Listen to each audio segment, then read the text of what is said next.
Just meet me at my porch at midnight. Oh, and meanwhile, whatever you do, don't fall asleep.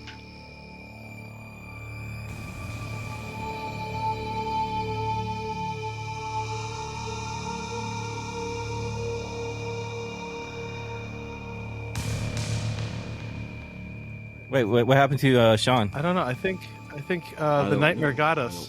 What the hell? Did he go to the bathroom? I looked away for a split second. What happened, you guys? Okay.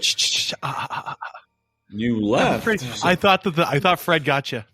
Wait. Is this a dream? Are we dreaming right now? My computer was dying, and I went to go get my cord. Yeah, did you fuck up? No, you just disappeared. We thought you died. I finished my section. I thought you guys would continue on. Welcome to a special Spooktacular episode of Three and a Half Gentlemen, the podcast, where three of the four hosts provide a refined and intellectual analysis of movies from our private collections, and one of us tries desperately to keep up. We'll let you decide which host is which, but for now, my name is Sean, and with me, as always, are my co-hosts in waking life, Jeremiah.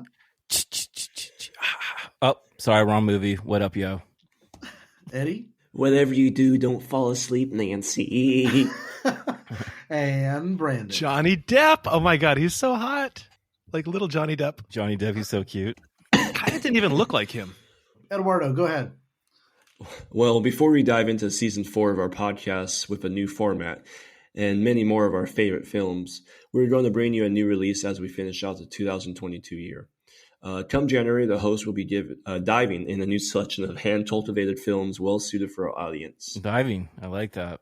As with every review we give, our goal is to answer one simple question: how many drinks does it take to get through the film, or in this case, a horror movie we just watched? At the end of the podcast, we'll rate this movie on a series based on a scale of 0 to 5, 0 being the perfect film that you can watch it stone cold sober, and 5 being the sort of the film that makes your body get sucked through your bed, only to become a geyser of gushing blood because you passed out when you were supposed to stay awake. Eddie, damn you, Johnny Depp. Stay awake. Right? With that, what movie do we have sad. haunting our nightmares this evening, gentlemen? Well, tonight we have the 1984 slasher classic, Nightmare on Elm Street. In this film, teenager Nancy Thompson must uncover the dark truth concealed by her parents after she and her friends become the dreaming target of the spirit of a serial killer who wields a bladed glove. Just imagine walking into a producer's office and being like, here, I got this movie. Got this idea. Here it is, right there. So, fearing the nightmare realm where Fred Krueger holds court, Nancy devises a plot to bring Krueger back into the waking world to stop him once and for all. This Wes Craven classic stars Heather Langenkamp, Robert Englund, and introduces the one and only Johnny Depp to the silver screen. Nightmare on Elm Street has an IMDb rating of 7.4 with a critic score of 95% and an audience score of 84% on Rotten Tomatoes. Like, I'm just going to go. I know we don't do. Even a 7.4 on Internet IMDb. So I'm not going to worry tonight. I'm not going to lie, because of all the people to be on board and supporting this movie is the one person who hates horror movies, and everyone else seems to just like loathe this movie. Oh, okay. No. Here. I'm a little worried. No. So listen, I know we don't do we're not doing the first impressions anymore, but I just want to kind of go start in on this. This is a movie that I've always been terrified out of my goddamn seat to watch. Like, I don't want to watch this one because it's just been built up. And sitting down to this, especially after the last Halloween movie disaster, Ed, with Halloween, I was really, really, really worried about this. It was a goddamn disaster. Anyway, I was really worried about this. Sean, you and I are kindred spirits for the most part on slasher movies and horror movies. We really are. But you know what? Is there a seat right next to you? Because I'm right there on the train. I'm right there on the goddamn train. You did it. All I'm saying is I like this movie. I like this one. So let me just say this movie once again, and I will say this with all these old slasher movies, the Halloween, I haven't seen Friday the 13th, but I'm assuming it's very similar. They have very little fat. They just fucking jump into this world and they plunge you into a world of, it almost looks voyeuristic, and I think that really works to these films' advantage. And I thought it was kind of brilliant in a way to bring that innocent cinematography and not real it was not Spielberg with grand scenes or J.J. Abrams with lens flares. It was like the shaky cam. I'm hiding behind a trash can and looking at you walk down the street kind of film, and I thought that was really cool. I think it's that intrusiveness. Yeah. I think what it does with this first film is that when I was watching it, I didn't realize it did this, but it did the whole Janet Leigh psycho thing. You're watching the person, Tina, who is supposed to be the hero, and yet within 11 or 15 minutes, she dies in the fucking first part of the movie. You're like, oh shit, they just did this whole psycho thing right here. But also, the whole Drew Barrymore thing, And I think this is kind of a different movie than you would normally see these slasher films, because before 1984, they were a dime of a dozen. Yeah. This, on the other hand, took from kind of an idea from Wes Craven when he read about a bunch of people in the 70s where they're dying in their nightmares, actually, which is pretty fucking scary. And also a scare that he had when he was a kid where he was sleeping and he woke up and on the window he saw a man in a fucking hat just looking at him through the window and kind of going through the front door. And that it's kind of he took that thought process and put it on the screen, which is pretty fucking terrifying when you think about it. Yeah. Ed?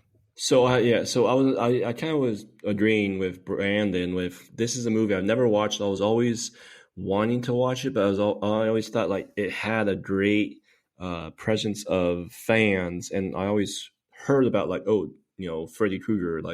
I was always afraid to watch it. I did watch Halloween and Friday the 13th, and I felt like this. I don't know if Warner Brothers was like, shit, we have to make a movie out there, another franchise. I don't know if they knew that what they were trying to do, but that's what's. I do think there's a lot more. This is so interesting. Jeremiah, go ahead. Sorry. Yeah, this was the movie that helped New Line Cinema kickstart, man. If you think about this, New Line Cinema produced Lord of the Rings. If this movie does not save New Line Cinema, it's probably safe to say that Lord of the Rings does not get made. So just from that perspective. That's pretty cool to think about. It's nicknamed the house that Freddy built. Right. That's what it's nicknamed from New Line Cinema. Yeah, Brandon, I know you had something. I'm sorry. Yeah. No, so I think that there's two really glaring things that we have to talk about at this point. One is the incredibly horrible acting, which should have deterred from the quality of it, but honestly, it almost felt like it brought something to it. It for me, at least, I'm watching it. I'm feeling like this is a bunch of kids who got together and they're like, hey, we have no acting experience, but let's go make a movie. And I feel like in that weird sense, Sean, you were talking about how it's this kind of voyeuristic, creeping, intrusive film that is just really raw. And the poor acting, I think, actually benefits the hell out of it. I think that it's something that we really, really get. A sense of just rawness, because this isn't something that's flashy, with the exception of the special effects, which I thought were fantastic, right? You've got, what's her name? Tina, who gets the slashes in her back as she's being hauled up into the air. That was fantastic. And the other thing is, I wanted to say that, JR, I know that you had commented continuously when we were doing Stranger Things this last season about how it's so nightmare. And I'm watching this, I'm just going, my God, Stranger Things is just a better version of this film. It's just better. It's just a newer, cleaner version. I will say a couple things, though. As far as the story is concerned, right, you jump headlong into the introduction of the villain, but you really don't get a really good look at him. You jump headlong into the story. These four kids are having nightmares, and then you kind of slowly find out that, okay, two of them are having nightmares. Oh wait, no, it's three. Oh my God, it's all four. And then you start putting the pieces together. But by the time you're putting the pieces together, one of them's already died. By the time they're all in the same house putting the pieces together, Tina is getting lifted off the bed, getting killed. And I will say this: the scene where Nancy is laying in bed and the Freddy comes through the ceiling at her. That is where I turned it off for the first time, because it was night and I couldn't watch the movie anymore, and I had to wait. Do you know that was actually just a wall of fucking just a plastic bag? Oh, that was it. It was just, they had low budget. Talking about they barely even got the movie made, and they used whatever kind of smoking mirror type of tricks. And that shit is a fucking great scene. Mm-hmm. But I think the best scene of the movie is the first introduction with Tina and fucking Freddy Krueger, Which, by the way, there should be like a guide of like 4 things you don't do when trying to survive a horror film. Like, you hear a fucking pebble by your window, don't fucking look into it. You hear someone calling your name, Tina.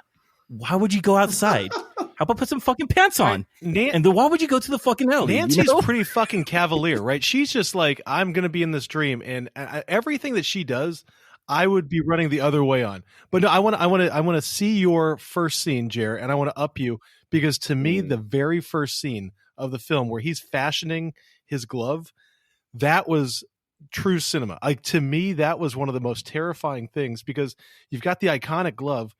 And shit, I didn't know that we were actually going to see him making it. Like, to me, that was such a badass scene, and it sets everything to come. So for me, that was the best scene of the entire film, and it established the feeling of it.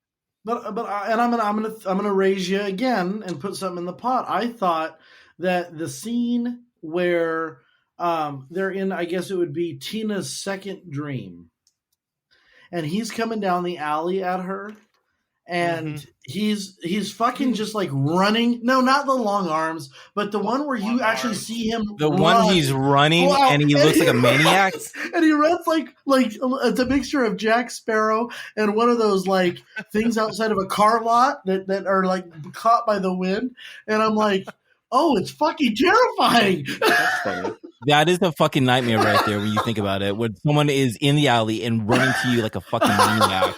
It's the worst. I do like those dark scenes. I enjoy the dark scenes of like running in the alley or like behind the trash can or just little areas where, like, as a teenager, I guess you always like you hear the noise. Like, do I go outside? Fuck yeah, I'm not going outside. But then you think like, yeah. But then you think about, okay, so if you think about a movie like E.T., right, where he goes out because he hears something in the shed. You have the same anticipation, the same fear created by these slasher movies, only he finds something different. And so it just, you can see where these movies kind of played off each other and just went, oh, I'm going to do this. I'm going to do that. I'm just going to change up the formula a little bit. Man, and like Tina seriously gets fucked up in the beginning of that movie, dude. Yeah. Like, I would have liked to be in the theaters, like watching this and like going like, fuck. That's our hero. She's supposed to be our hero. Yeah. And I read something about like, the producer's like, why are you doing this? Asking Craven. He's just like, by doing this, we will own the audience for the rest of the film. And that's why he did that in that way with like Craven and how he did it. Blue Sea when they killed Sam Jackson, you're like, oh shit, anyone can die. But I'm just saying, like, Psycho and also Nightmares on Elm Street, they put the blueprint like, hey, you're not safe when you go to this fucking movie because anyone can fucking go.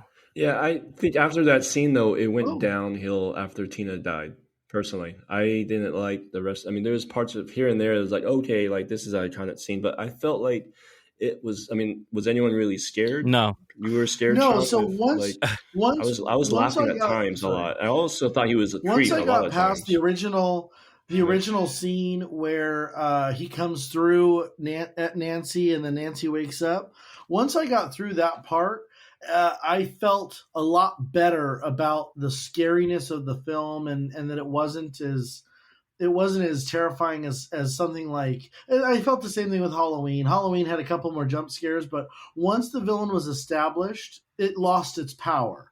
But I will say that Freddy Krueger as a character in the dreams, I don't feel, and the way the movie ended, I feel like it almost like reignited his mystique and his power. So I think he's a lot scarier than Michael Myers.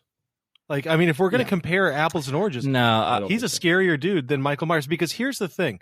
I mean, I know it's the whole point of the movie, but what's more terrifying? But that you are just haunted by this human demon. I mean, we can call that Michael Myers that, or you literally have the supernatural being that invades your dreams to the point where you don't know what is real and what is dreams. I mean, to me, that's terrifying. So yeah, Sean, I agree that the entire ending, which we need to talk about, it just sets up this power that he has. Because here's my question. Because to me, they were in the mom's mind the whole time. What's more terrifying than watching your children die? What is more terrifying than watching a crazy person go into your children's dreams? But she was just waving. Literally. She was waving. No. First of all, I'm going to go back to you guys. You guys jumped on a lot of different like topics here. Yeah. First of all, I have to disagree with you, Brent, on that because I think Michael Myers, the original Halloween, is a lot scarier because it is a person that's stalking people and you don't know its motives or anything like that. To me, that's the most creepiest thing. After a while, Freddy, and you see in the rest of the films, he's just kind of like a goofball, you know, making jokes here and everything like that. It's like she's talking on the phone like, Glenn, are you there? And then the tongue comes out like, I'm your boyfriend, Nancy. You know, and I was like, okay, fucking...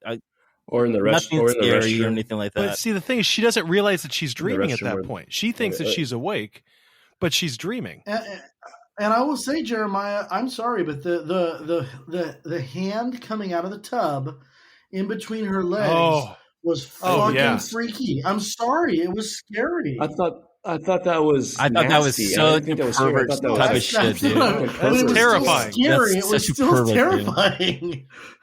Oh, I have to disagree on that one, dude. Well, 2-2. I have to disagree. But the last part of the dream, that was the producer's like version because Wes Craven is basically was saying like, hey, the whole point of Nancy was this was a whole dream. This whole movie was supposed to be a dream, and she was able to defeat her dream by turning away from fear and whatnot. But the producers wanted to have a sequel and decided to like, you know, put that last scare in the end, which he goes, it doesn't even make sense because in the point, Nancy's supposed to win. But they decided to use that as like kind of like cheap scare in the end, which was like the ending's horrible. The whole part with Nancy, the whole part of like Nancy like doing this Home Alone vibe of like setting booby traps in about 25 minutes. By the way, like all of a sudden she's got all this shit set up, and and you think about it, if you really actually time that whole timing is when at the other side. They're like the dad's at the other house, right? With I think it's like when Johnny Depp just passed away, died, like all the cops. So she did it within like 10-minute frame. And she so Ed, I got to comment on that because I have literally a note on that. So Glenn died. The cops got called. The coroners are all there, all within literally 10 minutes, not figuratively 10 minutes. Within 10 minutes, and then the coroner's out there barfing his guts up. So, like I said, this is a very, very lean plot, Brandon. Very lean, very lean. Not a lot of. It's almost as though Wes Craven went, okay, what needs to be in the movie to get us to the next scene? Let's put that in there because then if we have everyone next door, then they're trying to break in because miraculously, in a matter of 15 minutes, the mother has put bars on all the windows. Oh my God! But she's got like a bottle. She's got a bottle of vodka like hiding everywhere. Okay, so let's talk about. Let's talk She about. pretty much Wait. So here's this is here. I just realized it now. This is such an important thing. This is almost like a Chris Nolan moment with Inception. So all of this is happening. It's so unrealistic because it's within the dream world. Holy shit! This is like literally the point. Right? I want you to watch the movie again, and I want with you to the knowledge that it's a dream. Look at the vodka bottle. The vodka bottle is taken out of the freezer, put on the counter early in the movie, and then all of a sudden it's not on the counter anymore. It comes out of the cupboard, and she takes a drink, and then she goes to the cupboard later, and it's fucking not there. I'm telling you that this is like a Scorsese moment. It's all in the mind of the mother. It's all in the mind of the mother, and it's all. I know this is not true because Wes Craven has specifically said it's not true. Even in the end, so I took it as in the very end. Let Eddie go. In the very end. Well, I was thinking in the very end that it wasn't the mom's dream, but Nancy was still stuck in the dream. And see, I agree with Eddie. Yeah, like and so Nancy was just stuck in the dream since the very beginning. Yeah, I mean, like Johnny Depp died, but in her dream, people could come back to life, right? Johnny so Depp die? it's he went down the shitload of blood. About his body, bro. He was like really. Hold on, he was pretty fit, let's talk about his crop top. Let's. Dude, I would rock that. Right? I would rock that so bad. I even told Hannah, I was like, dude, I should start walking that and just let my belly just hang out. That's how fucking cool that is. I personally love listening to the radio. I did it for my kids. Like crop tops. I love listening to the radio while watching TV on mute. I'm so happy that they actually made comment about that because I was like, what the fuck's going on? And then finally they called themselves out on that. So good job, Wes. My favorite is 900 pounds of equipment to do two things you now can do with a phone. Like that scene would not be as powerful today with the phone just kind of glistening up in the air and then falling in that hole. No, I mean just the thing, the TV, the stereo, the speakers, everything fucking got pulled out of that hole. If Nancy was talking on the phone, then all of a sudden she's like, Glenn, is this you? And it's like Freddy, like, no, I'm your new boyfriend, and his fucking mouth comes out. Like, fuck.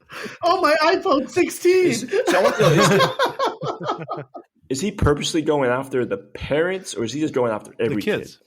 Just no, to go after all the kids. It made me think like, well, why is he picking certain ones? He's because not picking there's a deleted scene that was supposed to be in there stating that he is going revenge on the parents' kids that killed them, that burned them alive, and everything like that. And that's the reason.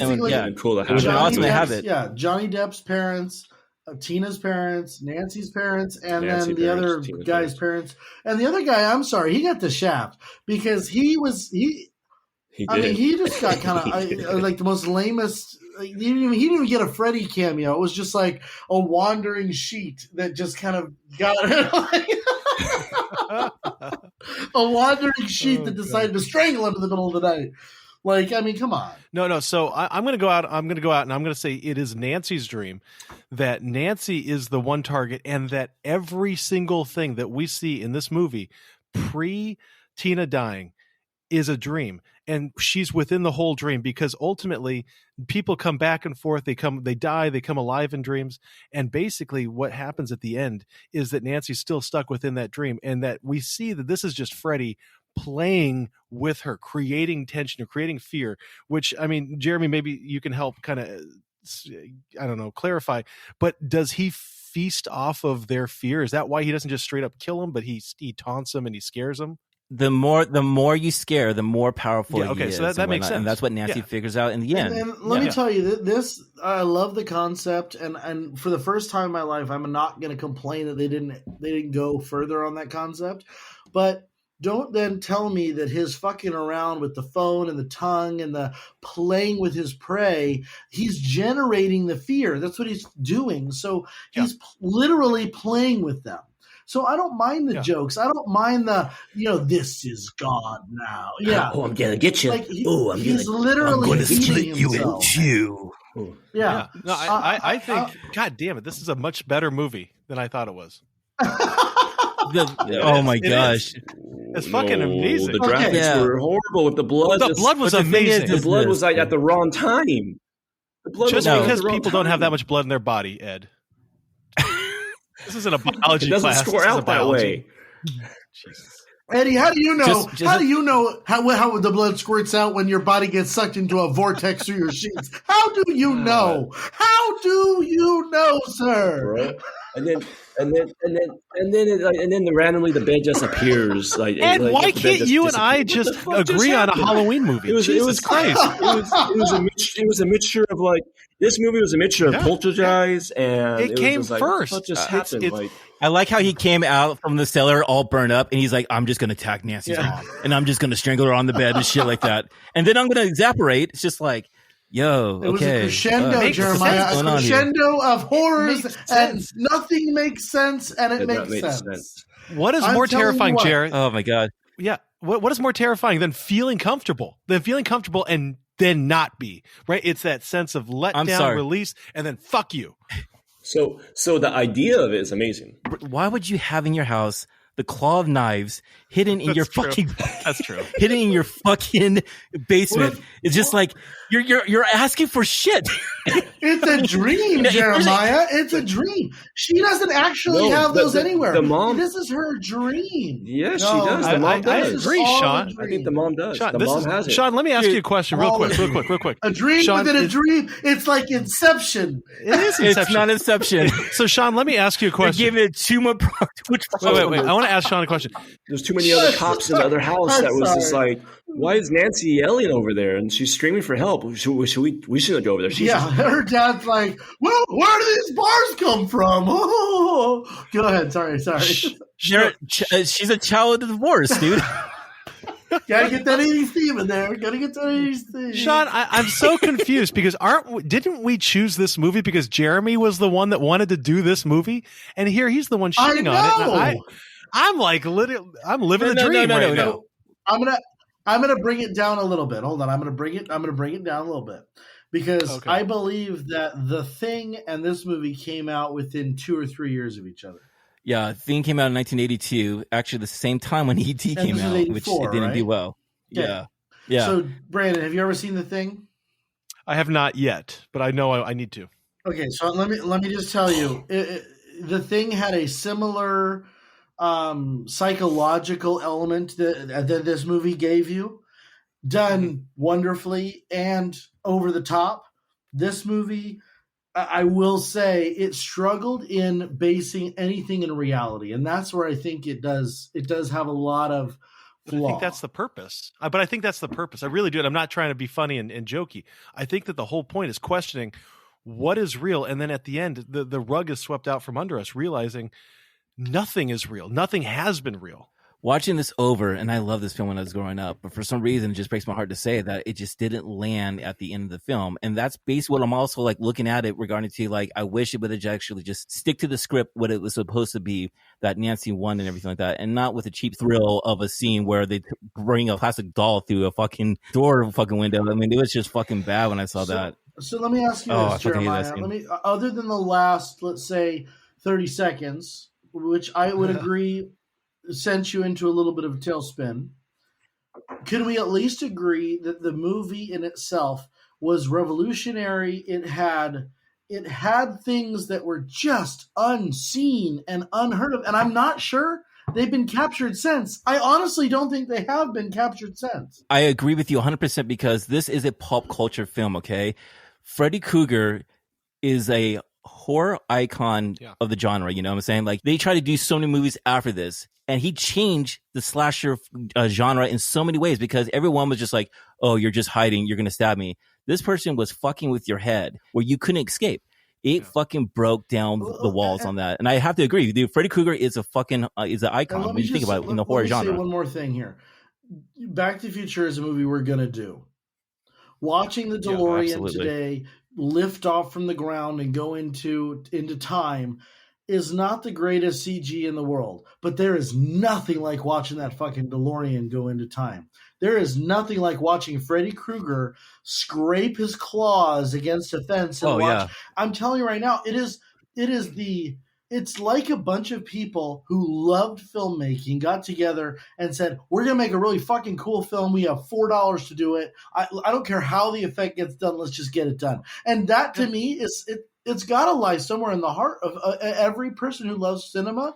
That's what we want to see. Like, that's what we want. Sean, this is one of the best independent films ever made, man. I mean, it was barely made by barely $1 million. And it fucking was one of the top movies of 1984, man. And it actually, you know, it spawned, it built a fucking movie studio, dude.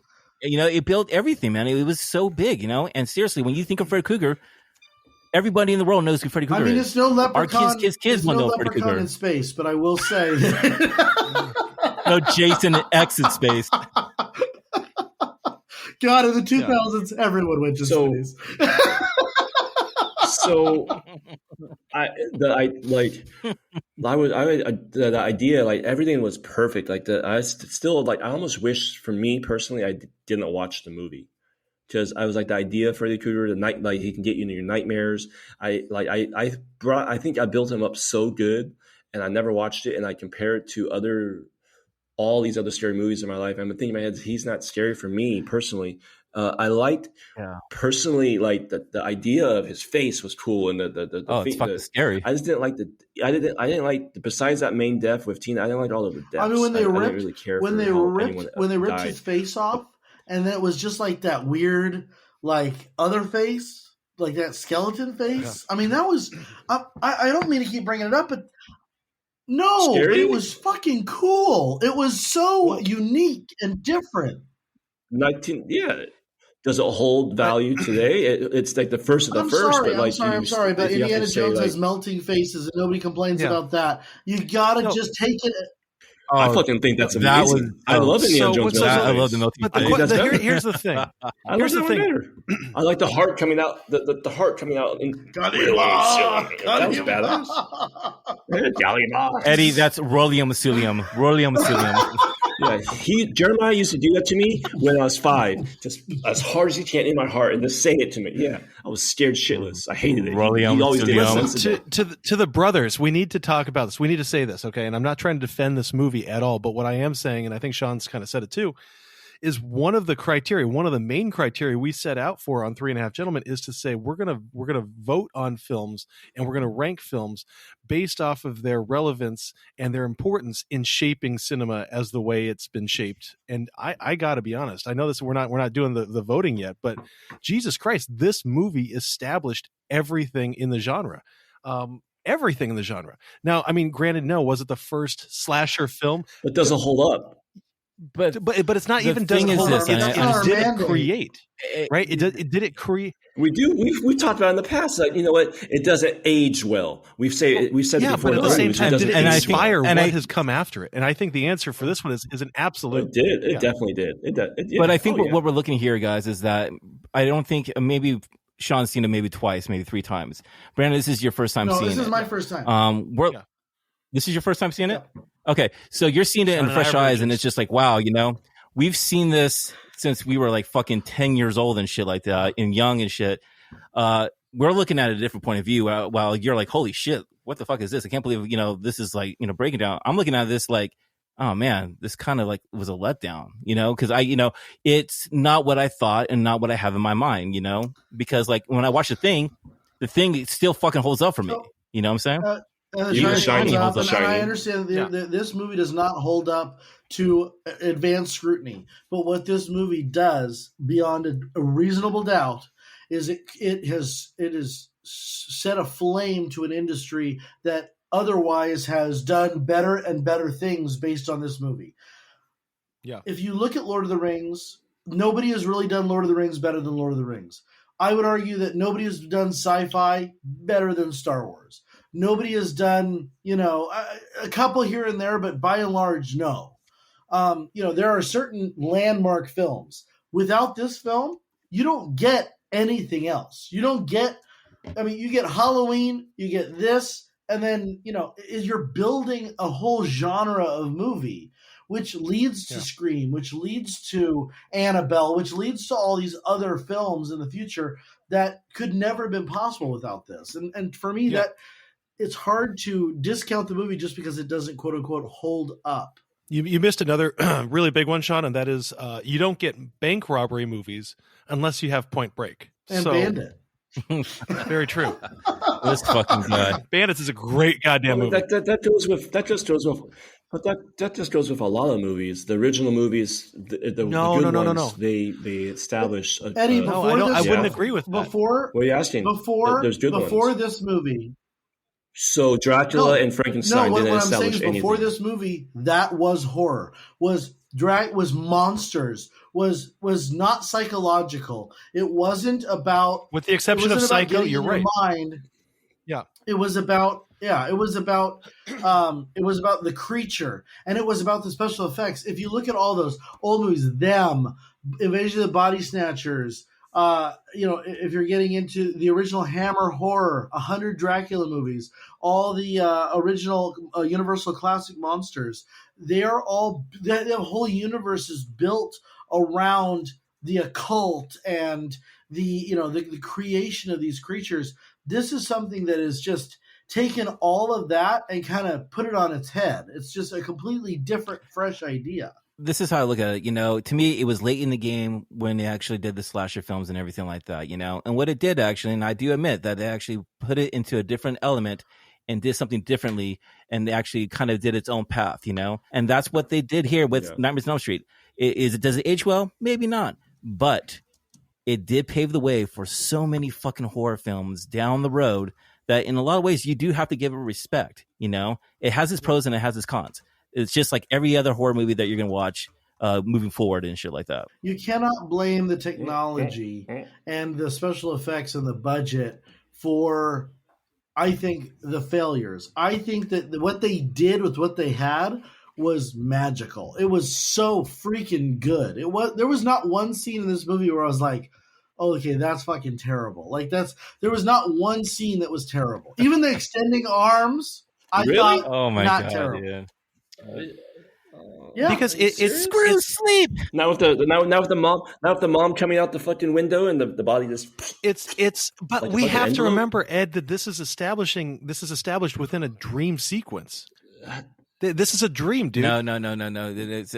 They ran out of money That's there. exactly- They ran out of money there. That's what they did. Brandon, They ran I out of money think there. I think we need to just go to scoring because I don't think we're going to win this one. I'm interested to see where we're going to be on this. What's in between a good score and a shitty score? Because that's where this movie's going to be. What? Well, I would have been happy to see like Child's Play or Cujo. Well, bro. next like, goddamn Child's Play or October, Ed. Cujo. You need to watch. You need to watch that Cujo. again. By the way, 1983. not as good as you Child's remember. Play. No. I don't want to watch Child's Child's Play. I'm not a Chucky fan. I can't watch it, dude. Fuck Chucky. Well, it established something new. That brings us to the In Our Review. Now it's time in the podcast where each of the hosts provides a score on the following scale. Eddie, can you provide the scale, please? Slice and dice it. Yes, I can. 0, the perfect movie. You don't need shit to enjoy it. 1, a filled your first cocktail. 2, a happy buzz. 3, you're gonna Uber lifting home. 4, rough morning walk of shame. 5, blackout, shit-faced, spring break drunk. Gentlemen, I could go first. So starting off, I was really excited to watch this movie again. I watched this possibly when I was younger, so I think it hit me harder when I was a kid, and I never wanted to watch it again. They did say that this movie was the best one out of the bunch, and that makes me sad. So I'm thinking, I watched it again. I was like, ooh, is it really? Like, I don't know. With the money, I didn't know how much money it took to make this movie. And at the time, I mean, Brandon and Sean, you guys actually did bring my score lower down than what I was originally going to say, because it did start. It stepped outside of a regular scary movie, and I enjoyed it. I liked Freddy Krueger. I liked the idea of him better than the actual movie itself, if that makes sense. Like, he's a scary person to dress up as Halloween. The idea of the posters of him are scary as fuck. Like I think that's more scarier than the movie. I imagine there's scenes here and there that I really enjoyed. I feel like though there's no character development. There's also, personally, it didn't age well for me. I laughed at certain scenes, and he became a creep. He became a little creep for me, and I understand that's how he was supposed to do. I enjoyed the whole licking through the phone. It was just like it wasn't necessary, but. I overall gonna give it a little bit better than I was because of you both. It's a classic film. I don't think it's an average movie. I think it's below an average movie personally. I'm gonna give this a 3.25, and I should have gave it higher. So I'm gonna give this a 3.25. And I don't want to take it back. I already regret saying that, but you guys brought it down. It was gonna be about 4.5, but you guys made me feel like, okay, like, I'll give this a little bit below average movie for me. You're going to Uber lifting home with a half a shot. Yeah, half a shot. So that's 3.25. Nice. Jeremiah, Brandon, or Sean? You know what, Jeremiah, Go you ahead. go, because I want to just like. Damn. How about this? Sean, go, and then I'll go after Sean. You want me to go? Okay. Yeah. So for me, this movie has its faults and failures, of course. I think that the special effects are dated. I think that, there's some scenes that you're just like, this is so 80s. This just fits in the era. And there's something that I love about an 80s movie is that they're unabashedly 80s. And I have a hard time holding that against them. There's something about just they live in that time period, and there's a time capsule of these movies that I'm sorry, I cannot hold it against them. Predator 2, I can hold it against. This, not so much. I think that Freddy Krueger. How about Point Break? No, I mean, Point Break had its time too. Predator 2 was 91, guys. All right, so sorry. Anyway. I think that Freddy Krueger as a character was very, very compelling. I think he was a terrifying villain. He hid in the dreams. I think the story was for a horror movie. The story was fabulous. The parents were the real killers, and he's coming back to haunt the children. I think that whole concept, the twist in the movie, fantastic. There is no more compulsion or compelling reason for murder than revenge. I love that. It's something that you didn't get with Halloween. It's something that you really didn't get with a great movie like Alien. You don't know why they're after you don't know why the villain is pursuing the prey. In this movie, we get a very satisfying answer.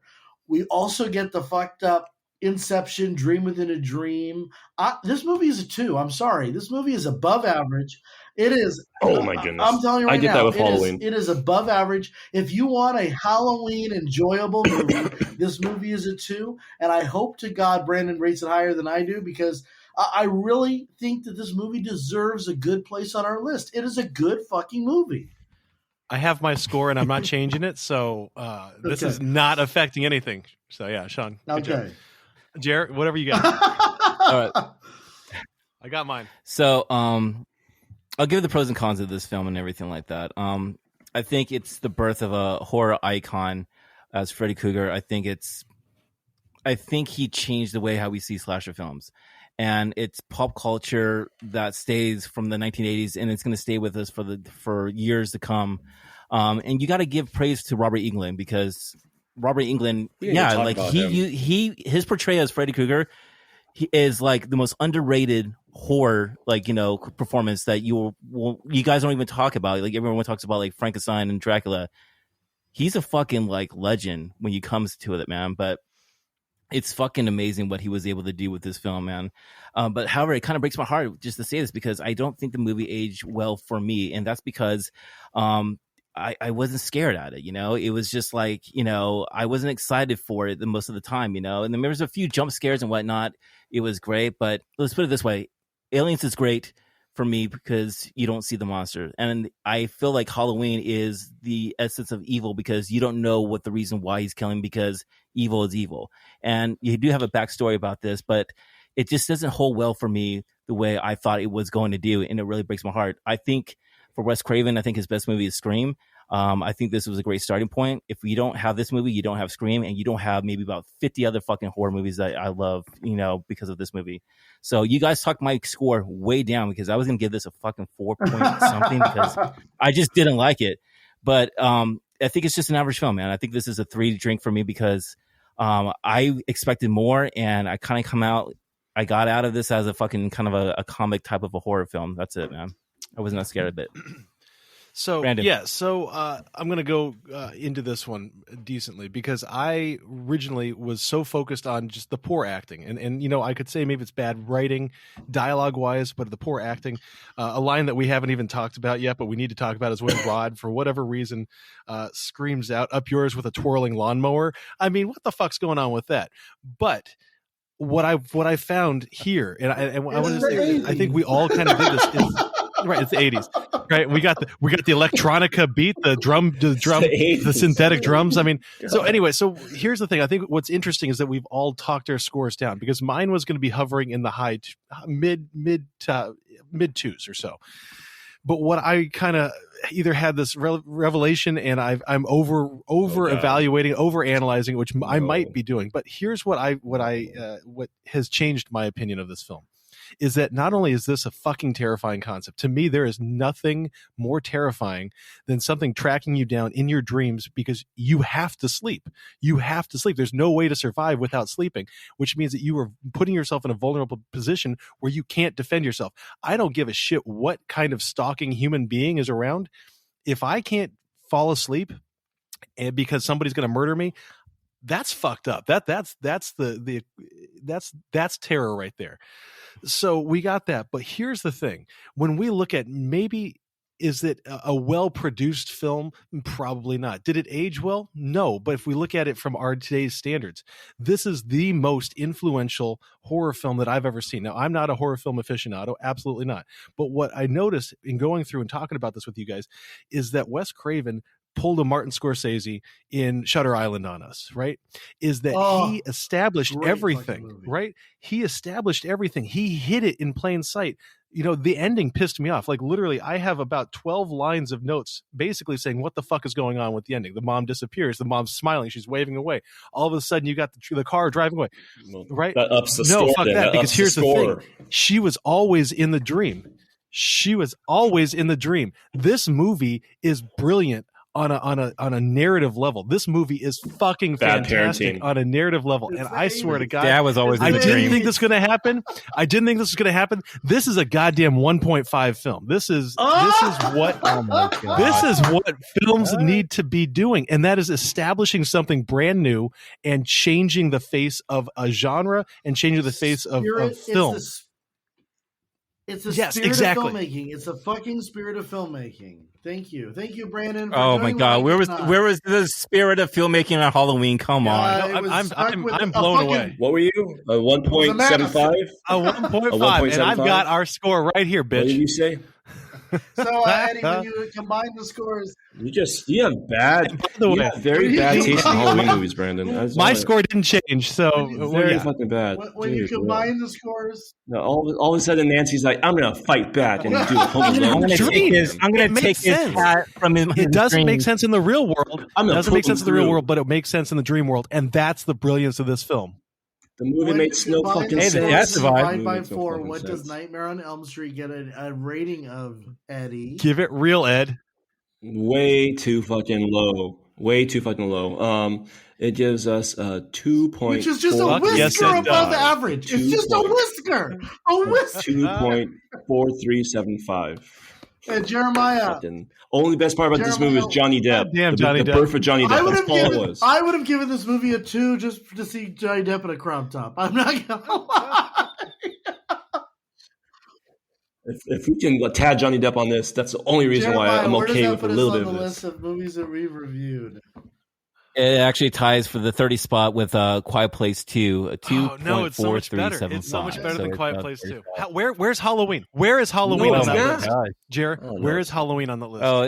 Halloween is in the 3 here. Listen, I guarantee You you, gotta go up higher, Brandon, buddy. that you're gonna You watch gotta this film and you're gonna watch it over again. You're like, oh fuck, this movie's not that fucking no, good. I'm going to I look know at it you're and gonna say do this that. is the birth of one of the most Here's Watch the it. thing. Watch it again. Brandon, Watch it with Sawyer. Watch it with Sawyer. He'll laugh with you.